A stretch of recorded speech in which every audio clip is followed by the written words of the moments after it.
전시, 오늘의 한국사회를 통해서 한국사회 대의를 돕자는 주제로 발표가 됐습니다. 큰 박수로 맞이해주시면 감사하겠습니다.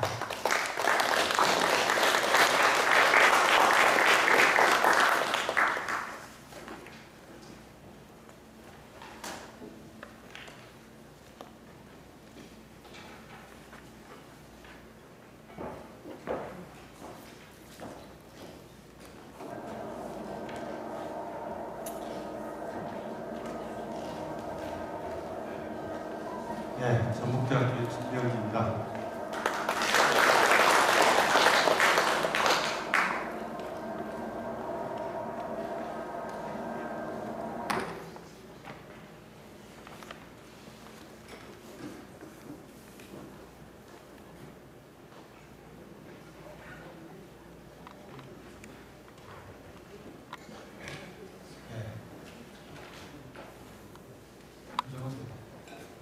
제가 정신이 없네요. 지금 6월 말부터 7월 3일까지인데요.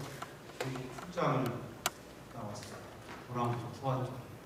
그러다 보니 개박절을 보지를 못했어요. 솔직하게. 왔더니 바로 또 이거 발표를 하게 됐고, 그제 밤에 보록을 못 받았는데 PDF 파일로 자료를 설명하는 보여주시고 그 자료만 보고 쓴 거라서 현장을 본 경우하고 자료하고 약간 차이가 있을 수도 있겠습니다. 거의 맞지 않을까 그런 생각을 가지고 발표를 시작을 했습니다. 뒤에 뒷부분에 보니까 오늘 와서 자료를 봤더니 뒷부분에 이제 각 단체에서 한 분씩 전시를 보고서 느끼는 바 시간이 있습니다. 가능한 한 전시에 관한 이야기는 그분들에게 맡기고, 저는 오늘 이 현재의 한국 서당이 앞으로 어떤 길을 가야 할지, 그거를 그동안 비엔날레를 맡아서 세계 각국의 작가들과 접촉을 하고, 또 상당히 많은 개수의 중국, 일본, 다른 지역을 다니면서 미국 또 서해 현상을 보고, 그런 상황에서 미래의 길을 좀 제시해보는 그런 쪽에다가 초점을 맞춰서 이야기를 해볼까 합니다. 현재 우리 한국 사회계가 맡고 있는 최대의 위기, 어려운 점, 여러 가지 원인이 있겠습니다만, 그것은 바로 컴퓨터의 보급으로 인해서 써야 할 일이 없어졌다는 현실입니다. 써야 할 일이 없어지다 보니까 그렇지 않아도 만년필과 볼펜에 밀려서 붓으로 쓰는 글씨가 밀려왔었는데, 이제 그나마 볼펜이나 만년필마저도, 연필마저도 써야 할 일이 없이 모바일 핸드폰으로 전부 다 해서 쫙 보내고, 컴퓨터로 시작하고, 일기도 컴퓨터로 쓰고, 학생들 모든 숙제도 컴퓨터로 하고, 이러다 보니까 써야 할 일이 없어져 버린 이 현실 속에서 쓰는 것을 생명을 하는 사회가 어떻게 살아갈 것인가, 살아가야 할 것인가, 헤쳐나가야 할 것인가, 이게 가장 큰 문제라고 생각합니다. 여러 가지 작은 문제도 있습니다만 가장 큰 문제는 그게 아닌가 하는 생각이 들어서, 컴퓨터 이후의 사회, 어디로 향해야 할 것인가, 그 점에 대해서도 초점을 맞추고 싶고요. 그래서 제가 발표하고자 하는 발표문은 크게 세 부분으로 나눠졌습니다. 그런데 앞에 인사말이나 이런 것들이 많이 줄어드는 것으로 인해서 지금 시간보다 한 10분을 벌었거든요. 그러면은 먼저 쓰는 사람 임자인 거죠. 먼저 쓰는 사람 임자인 거죠. 조금 충분히 말씀하시고. 해볼까 합니다. 그래 이제 컴퓨터 이후의 사회를 논의를 하는데, 그 전에 일단은 오늘의 한국 사회 이 전시에 대해서 몇 가지 제 소견을 다른 분도 공동으로 느끼는 부분일지 모르겠습니다만 말씀을 드리는데, 그 부분은 두 부분으로 나누어서 말씀을 드리겠습니다. 제가 분명히 말씀드렸습니다. 실제 현시장을 보지 못하고 도록만 봤는데, 도록을 통해서 본 작가들의 양상, 작가들의 문제점일 수도 있고 좋은 점일 수도 있는 작가들의 양상과, 그 다음에 전시를 추진하는 과정에서 있었던 작가 선발 문제랄지 혹은 이제 전시 기획 문제랄지 그런 과정에서 나타난 서당의 문제, 양상, 문제라기보다 양상, 이 두 가지로 나누어서 이야기를 해볼까 하는데, 왜 그렇게 안 나올까요? 이게 제가 지금 나오기를 바라는 기다리는데, 자, 그러면 이게 나오기를 바라면서 뒷부분 먼저 이야기를 하겠습니다. 네, 우리 지금 서예계가 컴퓨터 보급을 해서 굉장한 위기를 맞고 있다고 사람들이 이야기를 하고 있지만 사실은 그보다 더 큰 위기들을 서양의 화가들이 먼저 맞이한 적이 있습니다. 그게 바로 똑같이 우리나라 오늘날과 똑같이 바로 뭐냐면 카메라의 발명입니다. 1839년인가요? 7년인가요? 카메라라는 것이 발명되어서 이 사회에 보급을 되기 시작하다 보니까 화가들이 너무나 황당해진 거예요. 화가들이 할 일이 없어진 거예요. 지금까지 화가들은 있는 사실들의 그림을 그려서 정말 자연 사물이 됐든 정물이 됐든 인물이 됐든 정말 사실처럼 그림을 그려가지고 그 잘 그린 그림을 가지고 먹고 살았는데 카메라가 나와가지고 딱 찍으면 돼버린다 그 말이죠. 찍으면 되니까 아무리 그림을 잘 그려도 카메라보다 더 잘 그릴 수 있잖아요. 이 현실 앞에서 많은 화가들이 이제 우리를 죽였다. 화가라는 직업 자체가 없어질 것이다. 그림 무슨 소용이 있으냐 라는 생각을 해서 화가들이 엄청난 절망에 빠졌습니다. 그게 사실이에요. 카메라 발명. 그리고 그 카메라의 발명과 똑같은 서예계의 큰 그 위기는 바로 컴퓨터가 나타나서 서예를 글씨를 다 써버리니까 이 상황과 똑같다는 거예요. 그래서 우리는 바로 카메라를 발명했을 때 화가들이 어떻게 행동을 했고 어떻게 길을 찾았을까 그것을 타산지석으로 삼아야 한다고 생각합니다. 거기에서 교훈을 얻어야 한다. 먼저 화가들이 카메라 발명을 했던 타격을 우리 이제 서예가들이 컴퓨터 발명을 해서 받는 타격으로 그것을 타산지석으로 삼아서 오늘의 현실을 성찰해볼 필요가 있다. 바로 그 카메라가 발명이 됐을 때 화가들은 할 일 없다고 해서 한동안 그림을 안 그렸습니다. 자포자기에 빠졌습니다. 그랬을 때 일부 서예가들이 이제 그렇다면 자연 사물을 있는 대로 그리지 말고 사물을 그릴 게 아니라 우리들 마음을 그리자. 우리들 느낌을 그리자. 우리들 느낀 감정을 그리자. 그 생각을 시작한 거예요. 그래서 사물을 봤을 때 내 머리에 남겨진 인상 요것을 그려보자. 라고 생각합니다. 세잔느라 그 후기 인상파야 오 같은 거. 이런 사람들이 주장이 바로 소위 인상주의라는 거예요. 사물을 그리는 게 아니라 내 머릿속에 잡힌 인상을 그리자는 거예요. 그래 인상주의라는 이유로 그래서 카메라가 할 수 없는 카메라로 그대로 사물을 그리는 것이지만 그거를 이제 카메라를 맡기고 우리는 인상을 그리는 여자는 작업을 시작을 하는 거예요. 그러니까 그 큰 성공을 거둔 게 바로 고라는 화가입니다. 여러분 아시다시피 해바라기가 막 들판에 피어있으면 그 해바라기 사실적인 모습을 그리는 게 아니라 해바라기를 봤을 때 내게 느껴졌던 막 이글거리는 태양과 도란 색깔과 이런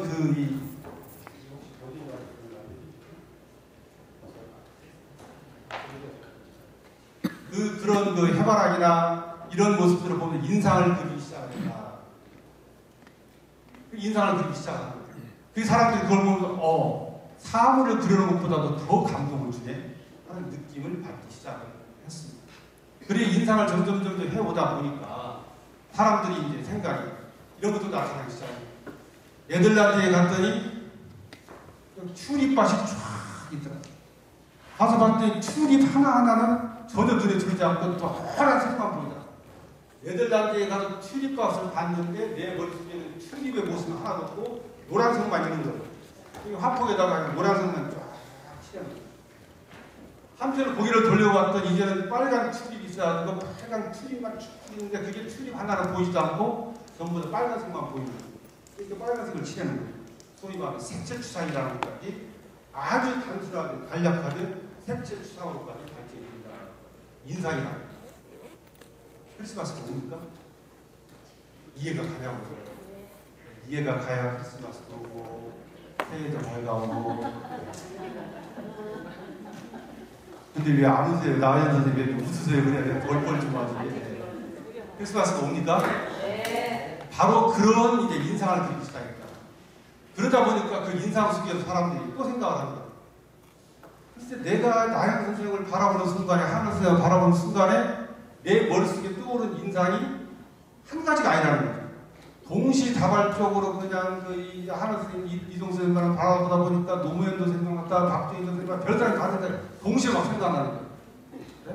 같이 술 먹다가 먹었더니 안주도 생각나고 사람의 머리라는 게 묘해서 1, 2초 차이에 수십 가지 생각을 했어요. 동시에. 내가 어떤 사물을 봤을 때 인상이라는 것이 한순간에 수십 가지가 떠오른다고 말이에요. 그 인상을 그러면 다 부여할 거 아니야. 어떤 경우에는 트림을 봤을 때 아주 노란 색깔만 보였는데 이번에는 인상이 다양하게 있을 수 있잖아요. 그래서 한 화면에다가 별별 것들을 동시다발적으로 보여줬던 별별 것들을 다 그리는 그런 인상들도 발전이 돼가. 이렇게 해서 다양한 인상들이 발전하다 보니까 나중에는 어떤 현상이 일어나냐 하면 자기 마음대로 그려놓고서 뭘 그리느냐, 내 인상을 그리는 거야. 내 생각을 그리는 거야. 라고 얘기를 하게 되고, 그런 생각 아래 소위 말하는 엔포르멘, 인포멀, 형태가 없는 완전한 그 추상주의 엔포르멘 운동으로 전이가 된다. 그리고 바로 피카소 같은 명장에 나서 큐비즘이라는 걸 완성을 해낸다고 그러는 거죠. 네. 그런 과정에서 아주 인상주의라는 것이 제일 처음에 발생을 해가지고 그것이 카메라 발명 이후에 미술계를 구제한 것만은 사실입니다. 분명합니다. 그러나 그 구제를 해서 인상을 그리다 보니까 점점 어떻게 됐어요?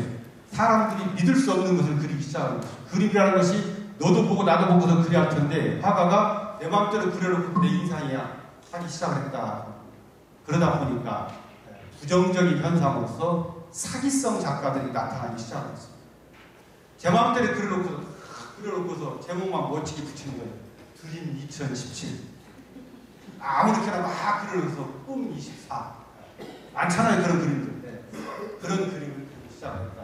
그런데 문제는 이러한 현상이 있을 거라는 예고를 정말 신기하게도 지금부터 1200년 전에, 1000년 전에 송나라 소동파라는 사람이 했습니다. 소동파라. 그 당시에 송나라에서 어떤 풍조가 있었는지 하면 문이라고 싹 트시잖아요. 그래서 간단하게 그려놓고서 내 정신을 잡아요. 즉 형사, 모양을 본다는 그림이 아니라 신사, 정신을 본다고 그린다는 그 그림을 굉장히 중시하는 풍조가 있게 되었고, 그 그림을 중시하면서 사람들이 자기 생각을 그린다는 그림을 그려서 이것저것 그려놓으면서 이게 내 생각을 그린 명작이라고 사람들이 작품 내놨다. 그때 소동파가 이야기합니다. 말 그리기가 쉬우냐, 귀신 그리기가 쉬우냐, 사람들한테 물어봅니다. 그런데 많은 사람들이 말 그리기가 쉽다고 하고 귀신 그리기가 어렵다고.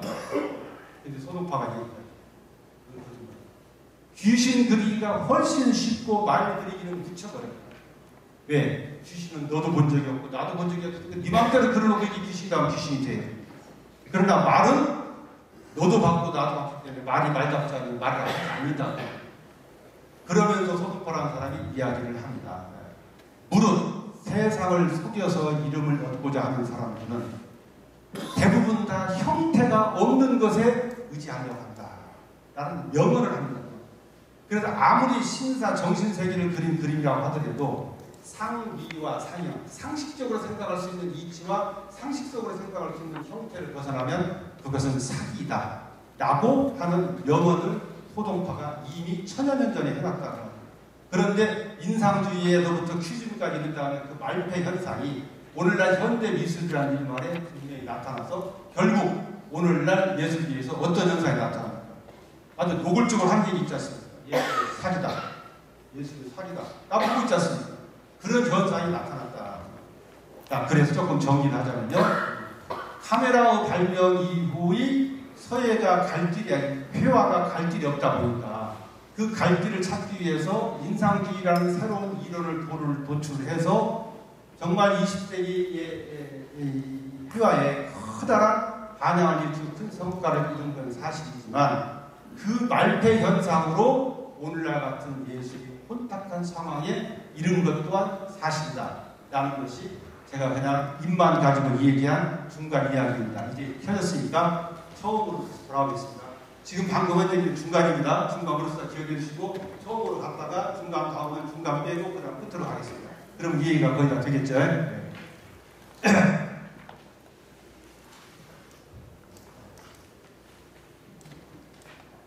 오늘의 서예의 제가 아까 이야기 작가 양상과 서단의 양상으로 나눠보고 타산지석 성찰 별명이 제가 이런 식으로 얘기합니다. 오늘 서예 작가의 양상으로서 저는 첫 번째로 도록을 보면서 모범을 넘어 다시 모험을 시도하는 서예가들이 있다는 사실을 발견했습니다.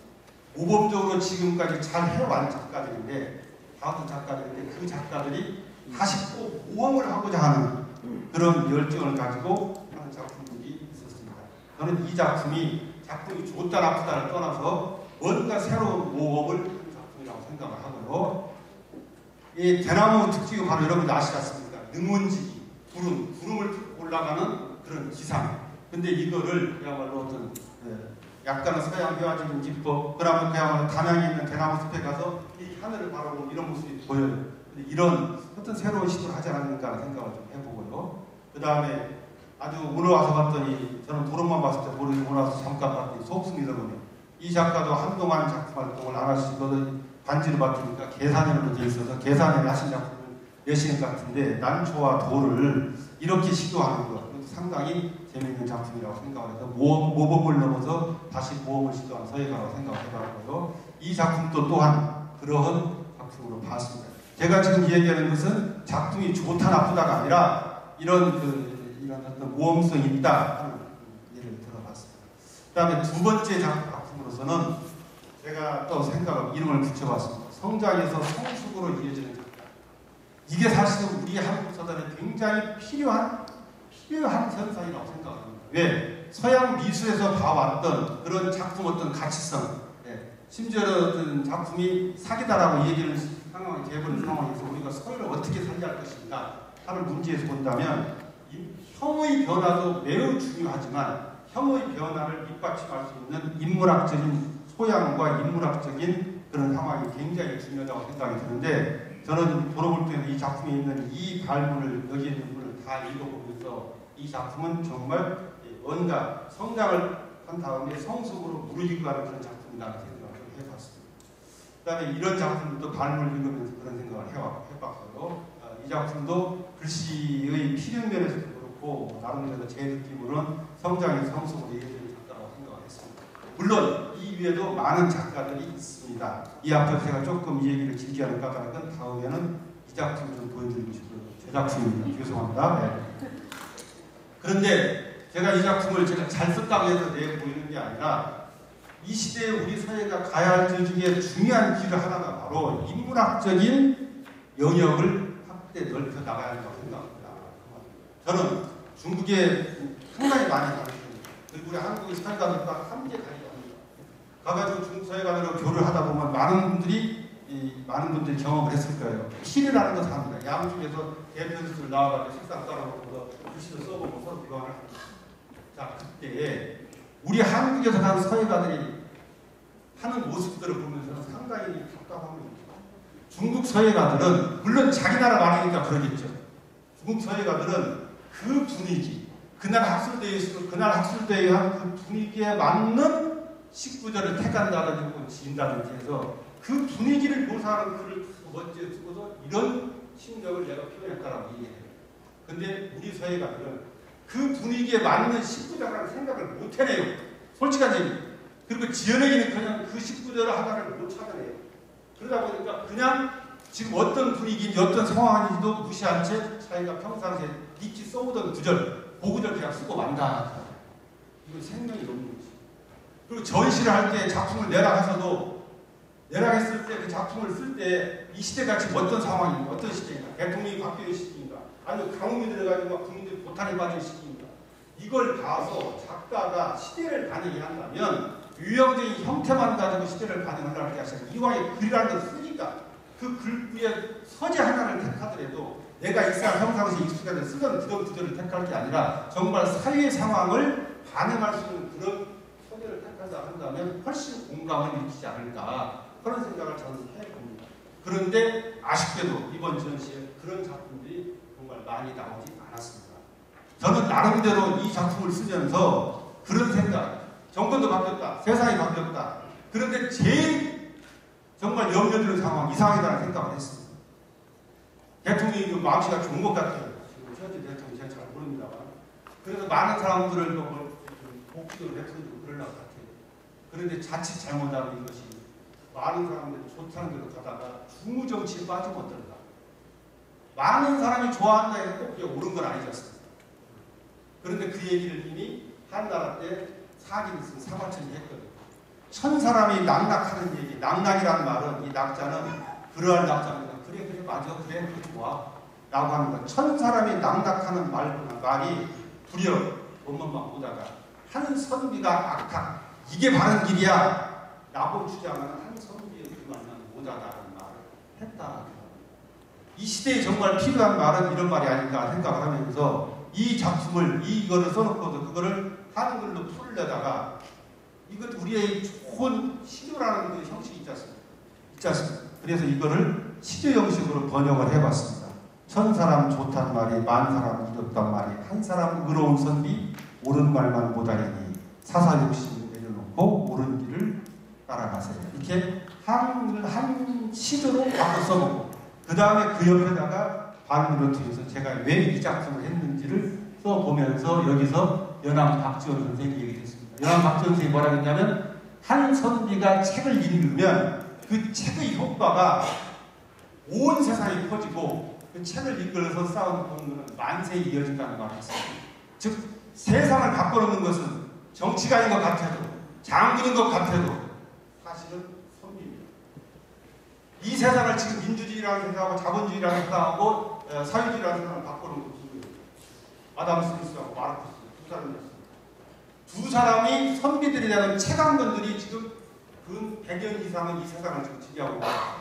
사회주의와 자본주의가 어느 시대나 세상을 진짜 바꾸는 것은 선비의 바른 말이라고 생각하는데 이 시대가 정말로 바뀌려면 그래야지 않을까 생각해서 이런 글을 잡아봤습니다. 제 작품 가지고 설명을 해서 죄송합니다만은 정말 이 시대에 우리 사회가 현실과 부응하면서 현실에 대해서 뭔가 얘기를 하려면 말이 있기 때문에 말 하나를 고르면 정말 현실을 반영할 수 있는 말을 고른다면 사회 발전에 도움이 되지 않을까 생각했고요. 그 다음에 서예 안에서 서예 밖으로 항해를 확장하는 작가. 뭔가 유적인 요소를 택해서 서예로 끌어들이려고 서예를 지키면서 유적인 요소를 서예로 살을 붙이려고 하는 그런 작가들. 필요한 일이라고 생각을 합니다. 유형 확장면에서. 그래서 이제 문이나 이 사군자라는 대나무 안에다가 이렇게 인물을 집어넣고 이런 그림도 새로운 시도가 아닌가 생각을 해봤고요. 그 다음에 이제 양상철 작가가 작품인데 이런 것들도 이 서예라는 글씨가 필요가 살아있지 않습니까? 이런 가운데 어떤 새로운 시도로서 굉장히 좋은 시도라고 생각을 해봤고 그 다음에 여태는 약간 늘 했던 작품이죠. 이것도 그렇고요. 그 다음에 이제 제가 조금 스킬을 좀 하고 다니면 죄송합니다만은 작품을 보다 보니까 정말 그나물의 그바른 작가. 20년 전이나 10년 전이나 15년이나 똑같은 그런 작가들이 작품이 많이 됐습니다. 그거는 제가 상당히 신랄하게 요 자료집에다가 써놨으니까 설명 않고 자료집을 참고해 주시기를 바라겠습니다. 그 다음에 이제 구신 단위 두병 작가, 이거 제가 지은 말입니다. 새로운 것을 추구한다는 것이 오히려 병이 들어버린 그런 작가들도 있다는 얘기를 했습니다. 그 부분도 자료를 참고해 주시기 바랍니다.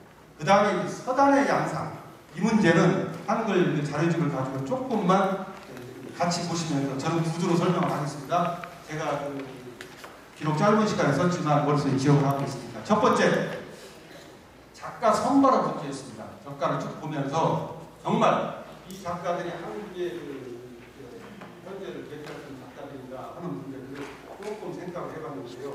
작가 선발의 과정에서 굉장히 어려운 점이 있었다고 생각합니다. 숫자를 적어놓고서 각 서예 단체한테 몇 명씩 뽑으라고 그러니까 서예 단체를 채고 있는 장들 얼마나 고민이 심했겠어요, 사실은. 네. 그래서 작가를 선발하는 데 상당히 어려운 점이 있었을 거라고 생각을 하나 그런 상황이다 보니까 결국은 사람 챙기기, 그동안에 우리 사단이 접했던 사람 챙기기, 그 다음에 안배, 절충, 고려. 안배와 절충과 고려라는 것이 굉장히 좋은 말이긴 하나 정말 어떤 때는 필요 없는 말일 수도 있습니다. 그런데 그것이 상당히 짙게 작용하는 그림자를 제일 해낼 수가 없었다고 생각합니다. 어떤 작가의 경우에는 정말 서예계의 유명 인사일지는 모르겠으나 최근 10여 년 동안 작품 한 번도 발표하지 않은 그런 유명 인사가 꼭 유명 인사라도 유명한 작가는 아니지 않습니까? 그 작가가 아니라고 생각합니다. 작품을 좀 찍고 안 하니까 그런 작가들까지 뛰어있는 모습들은 조금 부정적인 게 아닌가 생각을 하면서 그렇다면 이러한 현상을 어떻게 해결할 것인가 저는 예술전당한테 정말 간곡하게 부탁을 하나 하고 싶습니다. 작가를 정말 객관적으로 뽑을 수 있는 방법이 있습니다. 그리고 각 단체장들이 아이고 누구를 넣자니 누구를 빼하고 누구를 넣자니 이 고민 안 하도 될 만큼 객관적인 방법을 확보를 해야 한다고 생각합니다. 그것은 바로 예술전당 서울서예박물관이 한국 현재 서예계의 서예 아카이브 역할을 해줘야 한다고 자료실 역할을 해줘야 한다고 그 현재 활동하고 있는 작가들을 매년 모니터링하고 매년 자료를 수집해서 어떤 작가는 금년에 단체를 포함해서 최소한 몇 번 이상 작품을 출품했고 어떤 작가는 개인전을 했고 어떤 작가는 2년마다 한 번씩 개인전을 하고 어떤 분은 어떻게 해서 그 작가들을 정말 한 500명 정도 속하는 그런 작가들은 그 자료를 계속 수집을 해서 그것이 계속 쌓여가다 보면 작가 선거를 그것만 보면 되는 거예요. 그것만 보면. 근데 그런 아카이브 역할을 할 수가 없으니까 다만 사람 머릿속으로 작가를 뽑게 되고 머릿속에 그 사람한 몇십 년에 원상도 탔는데 그 생각만 하게 된다.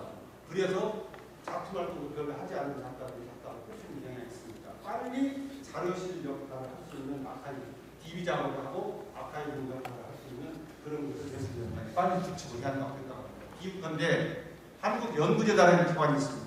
그 연구재단에 대한민국 한 10년 전만 그게 없었어요. 그런데 연구재단에서 그 홈페이지 시스템을 바꿔가지고 한국학술정보 시스템이라는 걸 구축했습니다.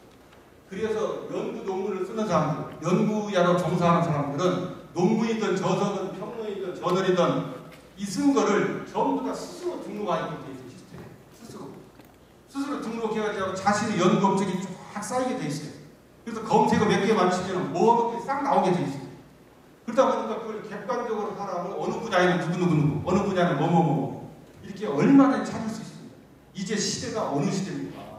얼마든지 DB를 구축할 수 있는 그런 시대니까 다른 게 이제 리모델링도 되고 해서 유인적인 환경을 갖춰져 있으니까 내적으로 빨리 예술전당 서예박물관이 현재 활동하고 있는 작가에 대한 아카이브, DB 작업을 해서 자료실을 설치를 하고 그 자료실을 해서 자료를 토대로 해서 작가를 선발하고 단체에 맡길 게 아니라 단체한테는 당신네 단체에서 작가 작가를 중에서 우리가 필요한 25명인데 4배수로 100명씩 5천명씩 그럼 4단체고 400명 들 거 아니에요. 400명 갖다 놓고 자료 갖다 놓고 보면서 저기 작가 선정위원회를 구성을 해서 하나씩 봐가면서 그 실적 입각에서 제일 빼나가고 보면은 저절로 정당한 작가들이 선출이 되리라고 생각합니다. 그 시스템을 빨리 같이 한다는 생각을 하면서 서단의 영사에 대한 얘기는 나머지 얘기는 텍스트로 마치겠습니다.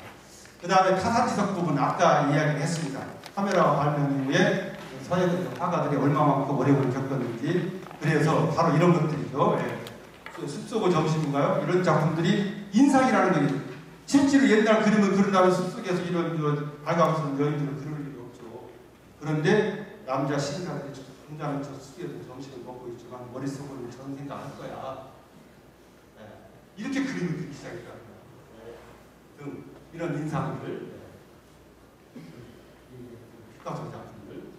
이게 바로 아까 얘기한 한순간에 동시다발적으로 수십 개의 손가락이 있는 데를 다 갖다 집어넣은 장식대 작품, 이런 작품들.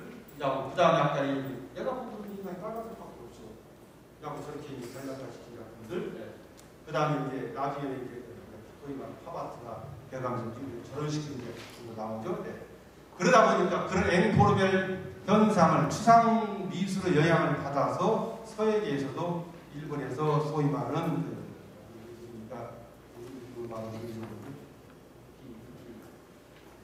이 사람이 바로 이 작품을 쓴 거죠.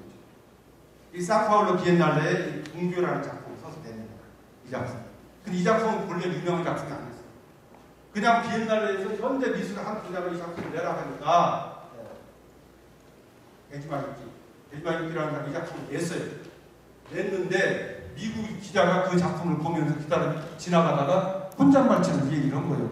이 작품 뭐가 부서진 옷 같다? 좀 부서진 것 같잖아요. 그러니까 지나가면서 부서진 것 같다 그 얘기 하고 갔어요. 그런데 일본 기자가 그 얘기를 들었어요. 들고서 그 다음에 글을 썼어요. 한자를 모르는 서양 작가, 서예 작품 모양만 보고서도, 인상만, 작품만 보고서도 그 의미를 해석하다. 이게 붕괴잖아요. 부서졌잖아요. 이렇게 해서 이 작품이 이제 유행을 하면서 그게 일본 서예들은 이런 작품들이 나오기 시작합니다.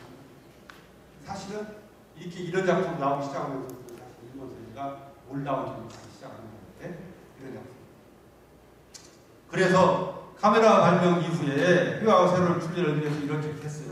그랬는데 현재 우리가 폐단을 아까 설명드린 것처럼 폐단의 측면이 있습니다. 그렇다면 우리는 어떻게 할 것인가? 컴퓨터 이후에 고급 이후에 동아시아 한자문화과 문화와 정서를 이던 서예가 맞이한 상황은 회화가 맞이한 직격탄과 흡사하는 점이 있습니다. 그러면 어떻게 여기를 해결해 나가야 할 것인가?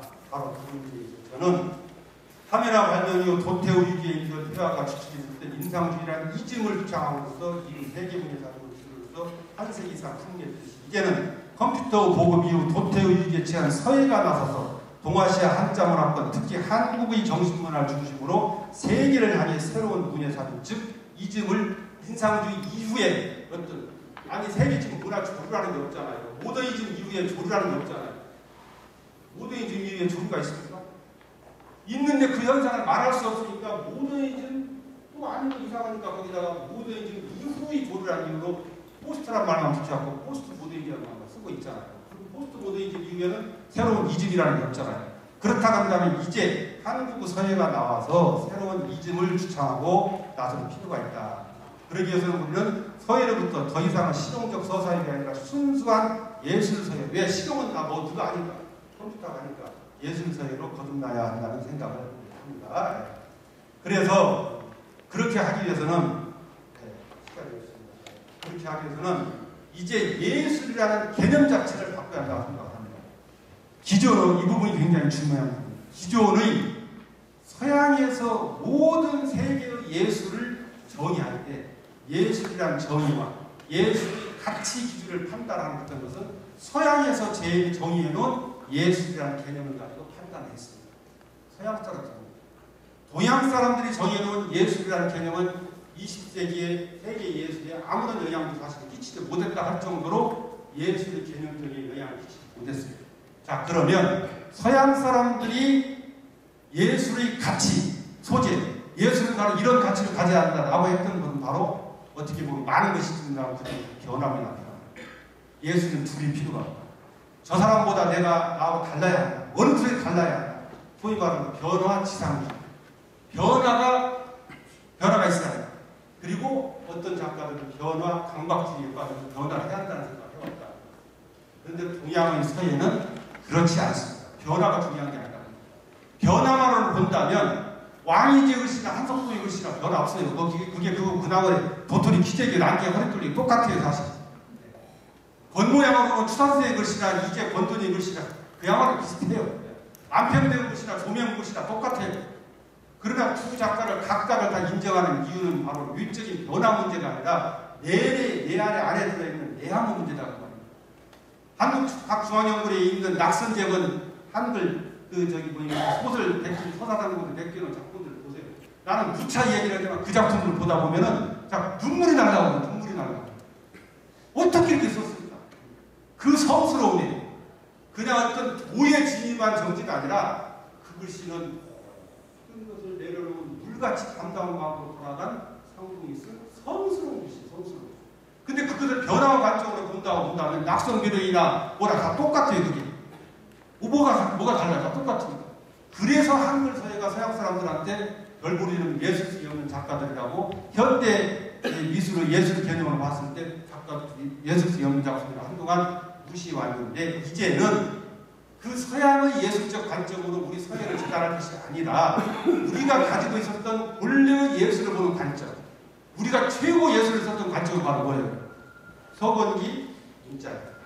서경기 문자의 가득 참으로 해서 내재되어 있는 청정성, 해탈성 이런 것들, 이 아름다움 이것을 회복에 대해서 서예를 정말 그동안 서양 사람들이 주도했던 그 예술 개념에서 벗어나 우리의 예술 개념으로 예술을 정의하고 그 예술에 부합하는 작품들을 우리가 서예를 중심으로 대상에 내보낼 때 한국 서예의 진로는 굉장히 낮고 한국뿐만 아니라 전 세계의 예술을 주도적으로 이끌어 나갈 수 있는 큰 힘이 될 수 있다는 생각을 합니다. 물론 변화가 필요합니다. 그러나 정말 갖춰야 할 것은 그런 내적인 청정성이 아닐까 하는 생각을 하면서 그 방향으로 우리 한국 사회가 나아갈 수 있는 길을 카메라 이후에 회화계가 고민하듯이 이제 컴퓨터 이후에 서예가 고민하는 고민의 방향을 거기에다가 포커스를 맞춰야 하지 않을까 생각을 마치겠습니다. 감사합니다.